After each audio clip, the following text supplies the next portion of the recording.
Welcome to the stream, everyone. We are getting ready to the weekly source of inspiration. I'm bringing on something that not necessarily Minecraft related, but something always about Minecraft. So let's get going. Let's look at things that I am using now with my students. One of course my favorite things right now is of course playing games, and games will help us to keep the engagement level up, and that is something that we're going to go through today. One of the games, of course, from the Wordle craze, we now have global, and global is something that is interesting to me because I'm doing geography with my students, and with geography, how can I get 9, 10, 11-year olds interested in learning where on the map there are some countries? Now, global is pretty cool. We have a globe, and we need to give any country in the world. So let's start from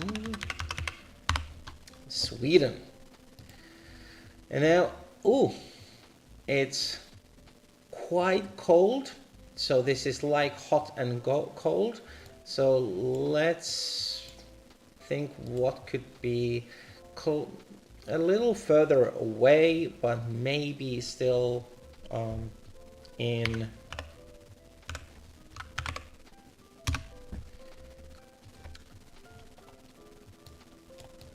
oh no, did we get anything? Oh no, I think I'm oh, we have to go really far. That wasn't close enough at all. Okay, let's see if my game is working, because I should be able to move the globe, but I am not at all.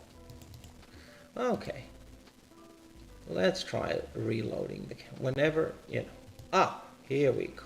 So we got actually further away.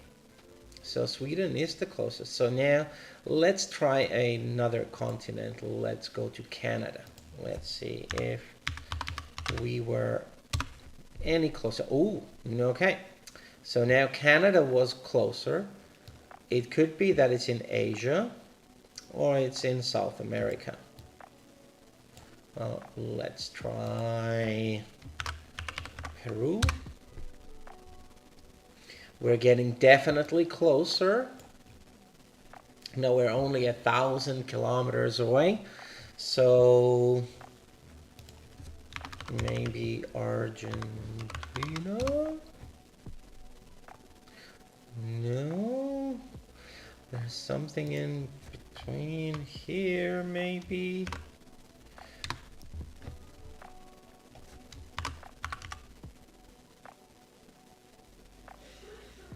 Thank you, Sheldon. Is getting that no video coming up on LinkedIn. Okay.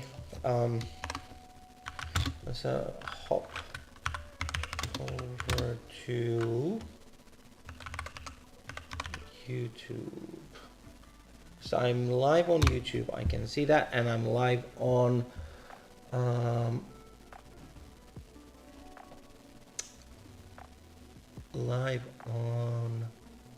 Facebook as well. But let's see.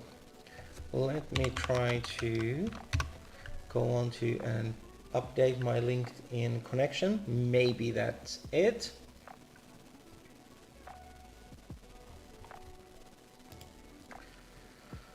Maybe that's what should be happening.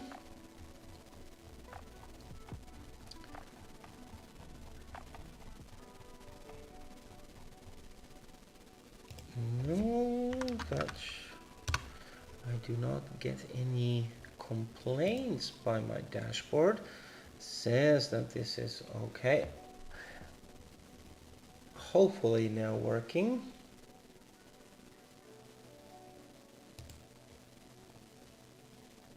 Let me double check one more time. It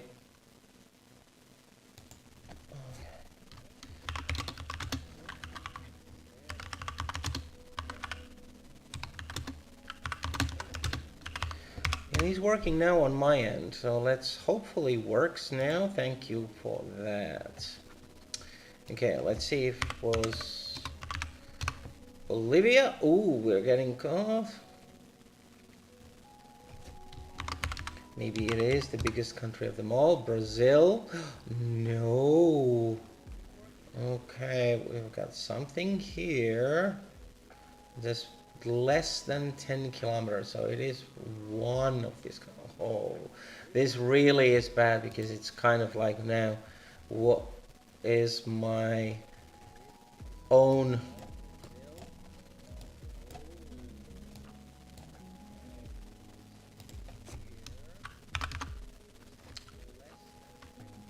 skill? Well, let's hope I can get this one correct. Oh no, that was the wrong way. Okay, so now could be Colombia.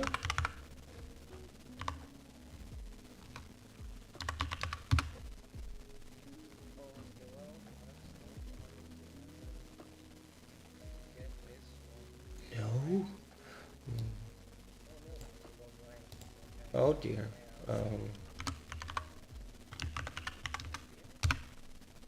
Oh, Venezuela. Still no. Okay, I need to reload. My connection seems to be lagging right along right now. Hopefully my feed is working better over there. Okay.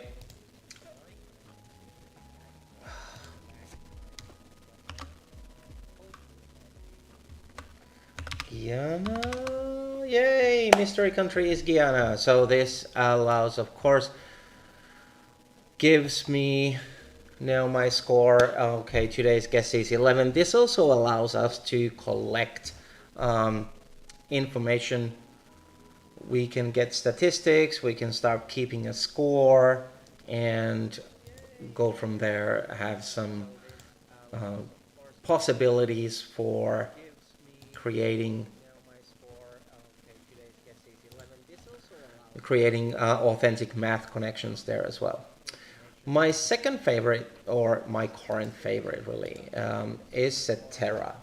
So for Cetera, number one, we can use it in so many languages, and with using so many languages, it really allows me to create something that is authentic again for all learners. Currently, we are doing European countries. Now, Cetera is a quiz, so we can use game mode. We can also take the learning mode on, allowing us to click on the countries to name them. And once we've tried to learn them, we'll go into the other type with pin and game mode restart. It shows us North Macedonia and the flag, and then you should click on the right country. And at the same time, it gives you a time and a percentage that you can have to play the game. And that allows us, of course, to practice not just giving ourselves the way of showing that we know all these places, but gives us a little bit of a chance to see how quickly we can do things. Do we remember them all? And how many countries we have in the Europe. This has been something that my students have taken up quite nicely, They were astonished how many countries we have in Europe, and that these are the ones I am always. Oh, that's Albania, and that's Kosovo. Yep, some places that I really need to learn myself.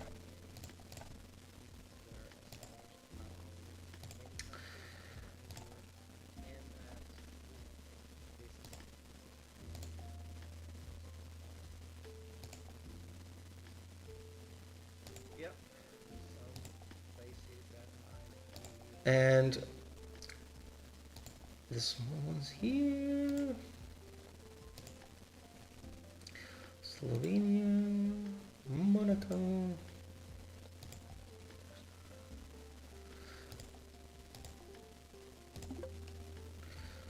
Yeah, not too bad. Um, so definitely I need these three countries here to get better at.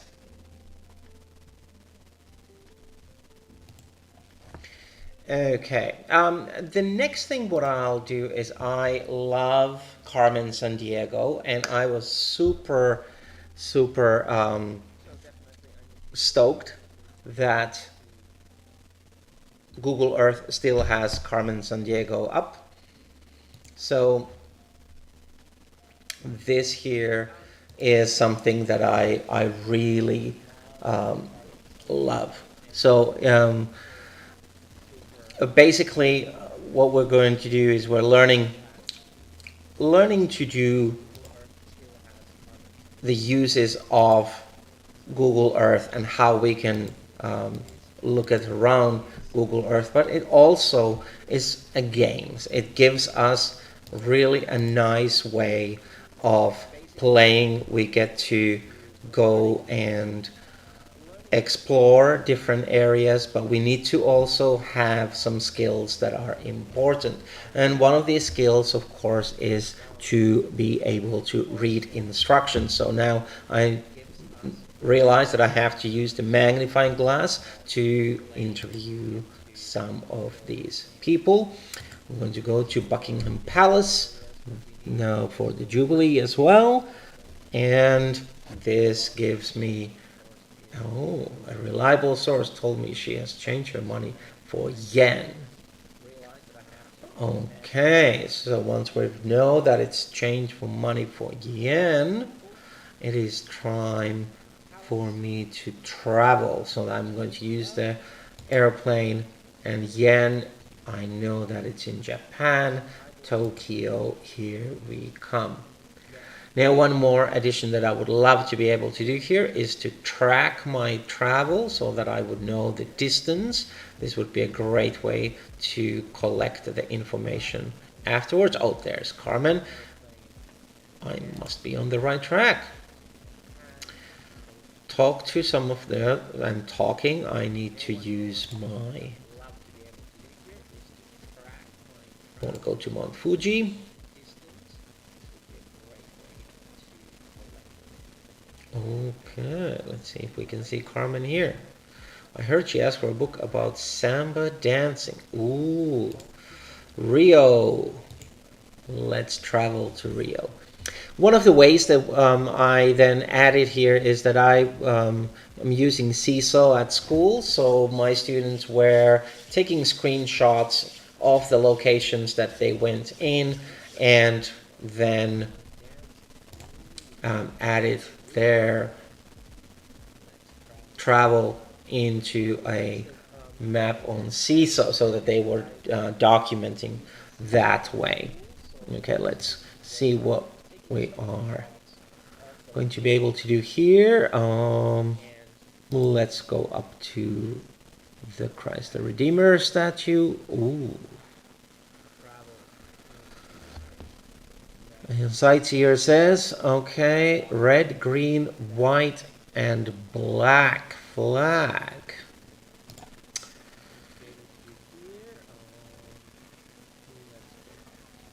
I would see what if it's in Dubai.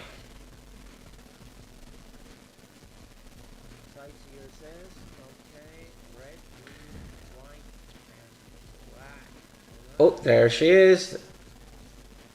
What? I have the wrong thief?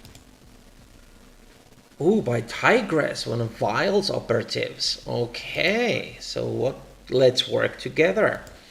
Okay, let's do that. Let's go to Burj Khalifa, the tallest building in the world. Oh, that is tall. Platypus. Oh, we are going to Sydney. Let's travel all the way to Sydney.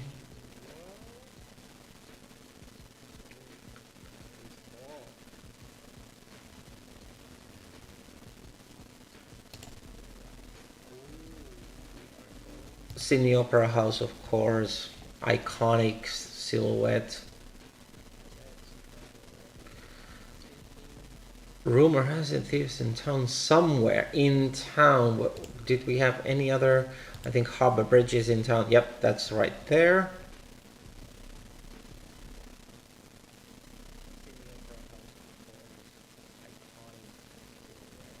Still in town. Continue. There's Tigress. And yay. Thank you. We've got Tigress and stopped Vile. And this is the way that Vile strikes. I hope we can catch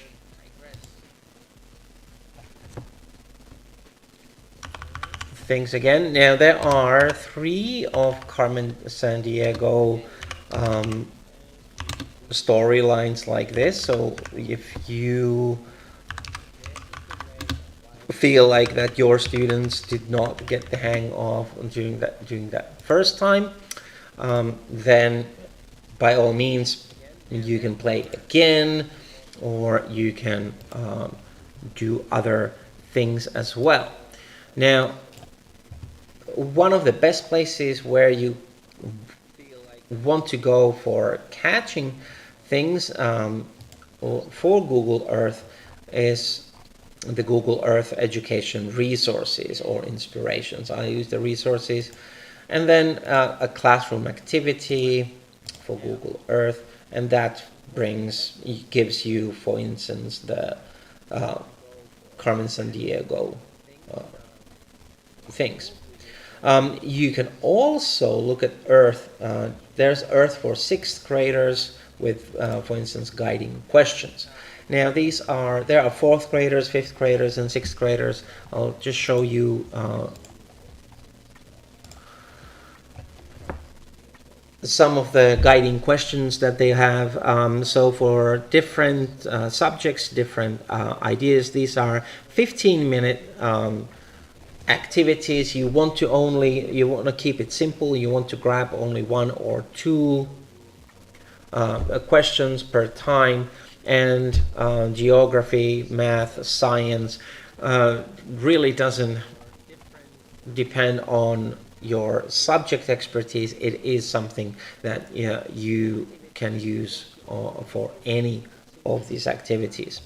The idea is that you have a warm-up. It's a daily routine and activity, and you're using the I'm feeling lucky and this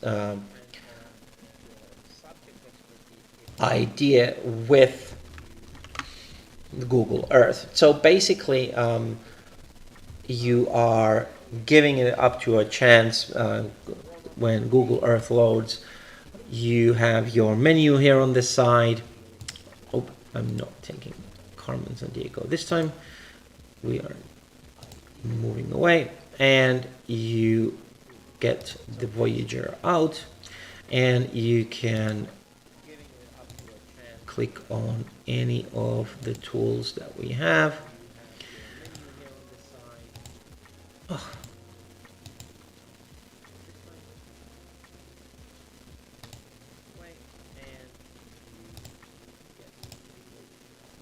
I'm feeling lucky, and here we go. It takes me to like Shetland Islands, but a Shetland Island. And now with the activity, I would have some questions that could be making me answer: name the region, country, continent at this location, name the surrounding bodies of water. And that information I would get from here. I would also be able to do a storyline, adding information, able to zoom in to find more evidence to my storyline here.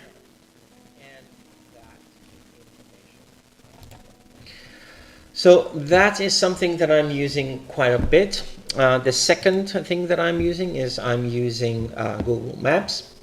Students are measuring and comparing things between. So let's say that we are traveling to... So that is something that I'm using quite a bit. The second thing that I'm using... Where should we travel? To Taubense, and we are in Bernau am Chiemsee. So right click, measure distance, and then we will bring ourselves to Taubense. And now we see that the total distance is 13.57 kilometers. Now, that's not the way how we can get there.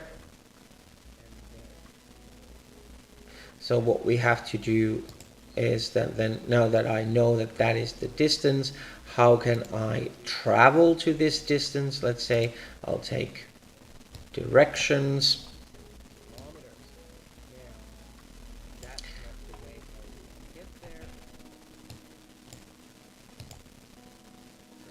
And now I can see that by driving, my distance would be a lot longer.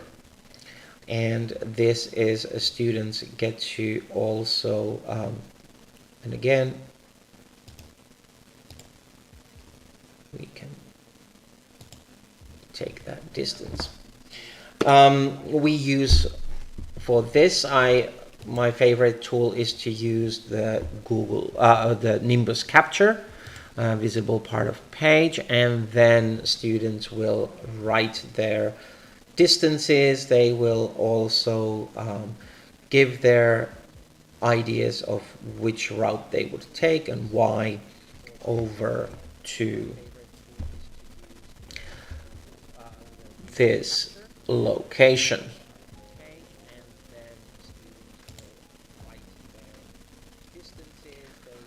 And finally, something that is really hard to find, something that is really hard to find that it's legal, is to embed maps into materials that you want to do.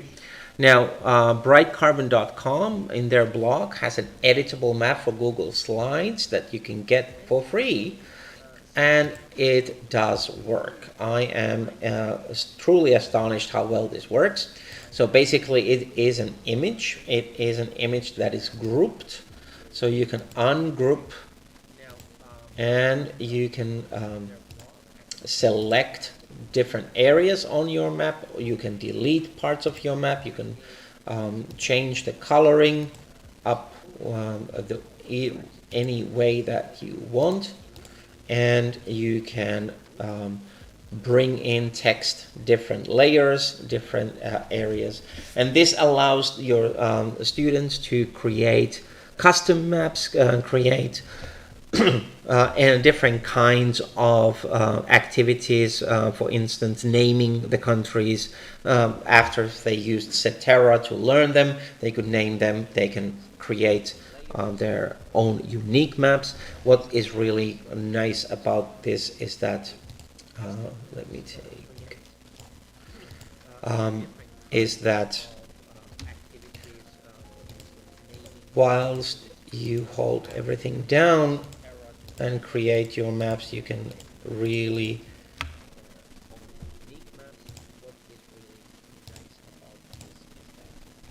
color them selectively, and you can also create text boxes inside the pictures and type in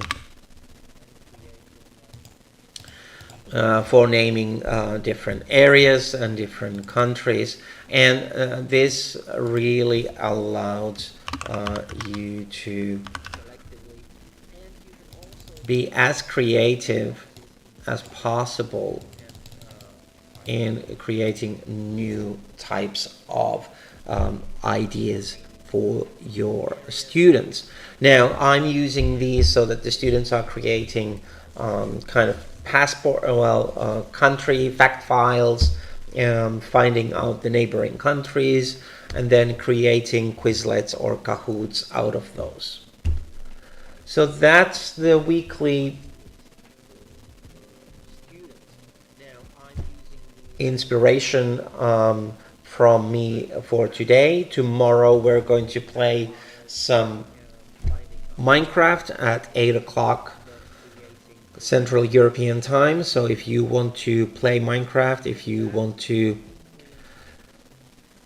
talk about education and get creative of how you can use Minecraft, tune in. We'll be looking in how to set up some challenges, and hopefully we have some other gamers joining me for tomorrow. So if this is type of content that you want, then you know what to do. Click a like button, give me a thumbs up, subscribe so you know the next time when I am live, and especially if you like Minecraft and you want to play, join the Teacher SMP. Subscribe and follow. Thank you so much, and I'll see you next time.